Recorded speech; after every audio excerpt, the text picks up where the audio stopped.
રામચરિત માનસમાં કીધું છે ધર્મ તે વીરતી, એવું કીધું, એવો શબ્દ છે. તુલસીદાસજી કીધું ધર્મનું ફળ શું છે? સુખ થાય. કોઈ માણસ ધર્મ પાળે તો એને પુણ્ય થાય, અને કાં તો સ્વર્ગમાં સુખ ભોગવે, કાં તો બીજા જન્મમાં સુખ ભોગવે.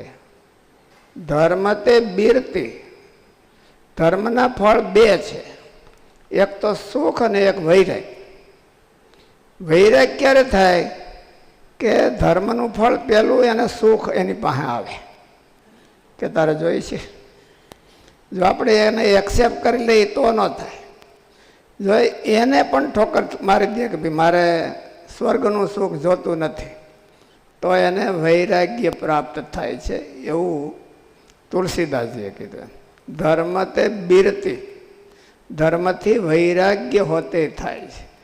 નિયમ પાળે અને એનું ફળ જે સુખરૂપ આવે આ લોકનું, તો કોઈ યજ્ઞ કર્યો અને એને પ્રાપ્ત થયું સ્વર્ગનું સુખ, એ સ્વર્ગના સુખને લાત મારી દે તો ભગવાન રાજી થાય ને એને વૈરાગ આપે ને સેઠ ભગવાનના ધામમાં પહોંચે એવો કરી દે. એટલે ધર્મના બે ફળ છે.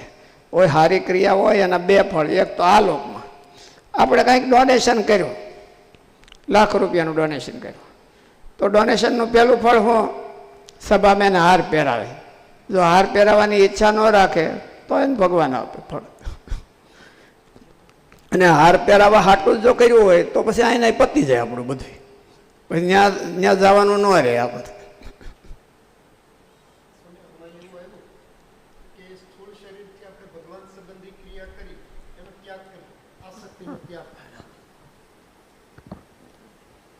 સ્વામી વાંચ્યું એમાં એવું કે સ્થૂળ શરીરથી આપણે જે કંઈ ભગવાન સંબંધી ક્રિયા કરી એની પણ આસક્તિનો ત્યાગ કરવો, અભિમાનનો ત્યાગ કરવો, એટલે નિષ્કામ કર્મ થયું. સૂક્ષ્મ શરીરમાં આસક્તિ છે એ ક્યાં અભિવ્યક્ત થાય આપણને? દાખલા તરીકે એક ક્રિયા આપણે હારી કરી, એ હારી ક્રિયાનું બે ફળ હોય, એક આલોકનું ફળ ને એક પરલોકનું ફળ. પરલોકનું ફળ એટલે મહારાજ રાજી થાય, પણ આ લોકનું ફળ લઈ લઈએ તો ન રાજી થાય. આપણે વખાણ કરાવી નાખીએ નથી, એટલે વખાણ એક જાતનું અભિમાન છે, તો વખાણ કરાવી નાખીએ તો પછી ભગવાનનો રાજીપો એટલો બધો રહે નહીં. અને જો આપણે એમ નક્કી કર્યું હોય કે આ હું કેવળ ને કેવળ ભગવાનને રાજી કરવા કરું છું, આપણે મનમાં દ્રઢ સંકલ્પ કર્યો, પછી કોઈક વખાણ કરે તો એનો વાંધો નહીં, આપણને કંઈ ન હોય, પણ એ અડવાનો જ. પછી જો આપણે એનો અભિમાન મણી કરવા કે જુઓ કોઈ બીજાએ આવું કર્યું છે, આપણા મનમાં જો અભિમાન આવી જાય તો પાછું ફળ વયું જાય. એવી રીતે સ્વામી સૂક્ષ્મ શરીર અને કારણ શરીર, કારણ શરીરને આપણે વાત કરીએ ભાવનાત્મક છે, ભાવનાત્મક છે, તો એનો પણ કેવી રીતે ત્યાગ કરવો?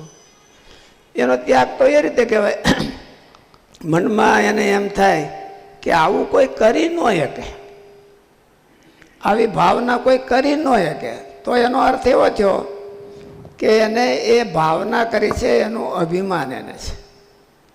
ગોપીઓને ભગવાનમાં પ્રેમ હતો એ કારણ શરીર કહેવાય, કારણ ભાવના કહેવાય ને, કારણ શરીર. પણ રાધાજીને મનમાં એમ થતું કે મારામાં તો ભગવાનમાં, મારે તો ભગવાનમાં હેત છે જ નહીં, હાવ મને દેખાતું જ નથી. હાવ હકીકતમાં રિયલ છે ને ભગવાનમાં હેત હોય એને મનમાં એમ થાય કે મારે તો ભગવાનમાં હેત નથી હોતું, આ બધા દેખાવ કરે છે, મને મારા ખોટા વખાણ કરે છે એમ. એટલે એની એ વસ્તુ ભાવનાને આપણે અભિમાન તરીકે ક્યારેક મણી લેવા કે આવી ભાવના બીજા કોઈ રાખી ન શકે. તમને ખ્યાલ હોય તો આપણે મહારાજ છે ને, મહારાજ બંધિયા બિરાજતા હતા, તો ભુજથી સુંદરજીભાઈ સુતાર એ એના રાજાના કુંવરનું ખાંડું લઈને જાન લઈને જતા હતા, અને મહારાજને બંધિયામાં મહારાજને સાંભળીને મહારાજ દર્શન કરવા ગયા. મહારાજે પરીક્ષા કરી કે કોણ? તો કે સેવક. તો સેવકનું લક્ષણ હું? તો કે એમ કરે, તો કે આ બધા દાઢીને થોભા ને એ બધું મુંડાવી નાખો અને કાશીએ જઈને ભગવા પહેરીને કાશીએ જાઓ એટલે જાત્રા કરી આવો. તો એ તો આવીને ખરેખર કરીને આવી ગયા ને પછી કાશીની જાત્રા એ વહેતા થયા. મહારાજે કીધું સભા બેઠી છે ને મુક્તાનંદ સ્વામીને પૂછ્યું, મુક્તાનંદ સ્વામી અમારું કામ કેમ? મહારાજ બધાને પરીક્ષા, અમારું કામ કેમ? કે મુક્તાનંદ સ્વામી તો એવા ને કે મહારાજ તમારું કામ તો બહુ સારું, પણ એક મુશ્કેલી થઈ છે કે હું કે અહીંથી અહીંયા બધા વિરોધીઓ સાધુઓને બહુ મારે અને ઓલું કરતા, ત્યારે થાકી જાય તે કચ્છમાં વયા જતા. કચ્છમાં સુંદરજીભાઈનું બહુ હાલે, એટલે ત્યાં સાધુને કોઈ વતાવે નહીં, એનું પ્રોટેક્શન કરનારા એ હતા. હવે અમારે બધી હરખું થઈ ગયું કે ત્યાં કોઈ રક્ષણ કરનારું રહ્યું નહીં. એટલે મહારાજ કે તો બહુ સારું નહોતું કહેવાય કે મહારાજ શું છે એવું. મહારાજ કે તો એને બોલાવો, પાછા બોલાવ્યા. એટલે આવીને પાછા દંડવત કર્યા. અને મહારાજે પૂછ્યું કે મહારાજ કે કોણ? એટલે કે સેવક. સેવકનું લક્ષણ શું? તો કે એમ કરે. તો મહારાજ કે પહેલાં ઓલા કપડાં ઉતારી નાખ્યા છે તમારા રાજપાટના, એ પહેરી લો અને પાછું તમારું કામ હતું એ કરી આવો. એટલે પહેરી તો લીધા. પછી મહારાજને દંડવત કર્યા. મહારાજને શું કીધું કે મહારાજ આવી પરીક્ષા બીજાની કોઈની કરતા નહીં. એટલે એનો અર્થ શું થયો? બધાનો પાસ થાય. હું પાસ થઈ ગયો છું. એને સૂક્ષ્મ અભિમાન કર્યું કહેવાય. એટલી ભાવના તો એને પૂરી દાખવી, પણ એ ભાવનાનું આ લોકમાં મનમાં એને અભિમાન થયું તો એને આ લોકનો લાભ લઈ લીધો. અને અગર ભગવાનની આગળ તો પછી મહારાજે એનું અભિમાન ઉતારવા શું કર્યું? ઓલા કાગળ લખ્યો, માચા સોરા સોમલા 18 ને કાગળ લખ્યો ને એ બધા આવ્યા. એ સુંદરજીભાઈ કરતા પણ ચડિયાતા હતા. મહારાજે બધાને પરિચય કરાવ્યો કે આ એટલા ગામના ધણી છે, એટલા ગામના ધણી છે.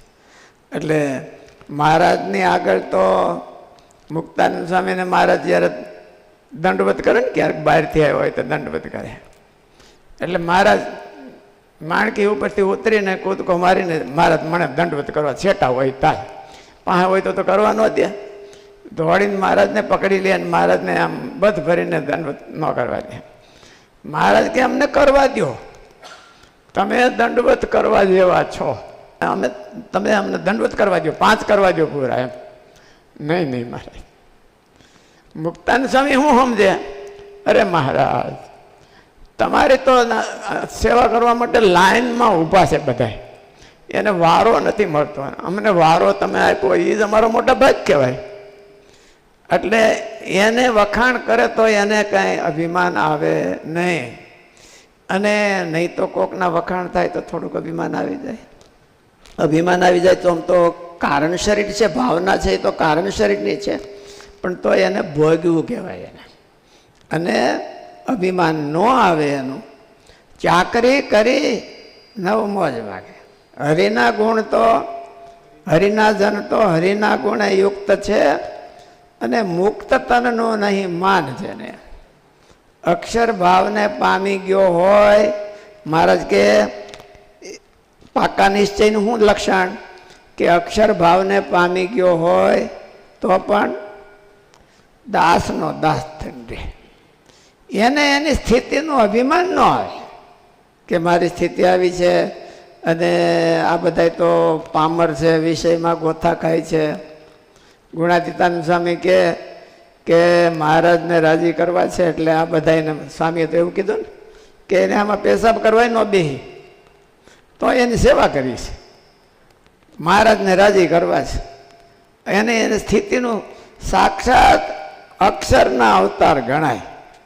અને એને કે મહારાજ સ્વામી કે જો કોઈ આવો હોય તો હું એની સેવા કરાવું, એના કપડાં ધોવરાવું, એવી મને ઈચ્છા છે.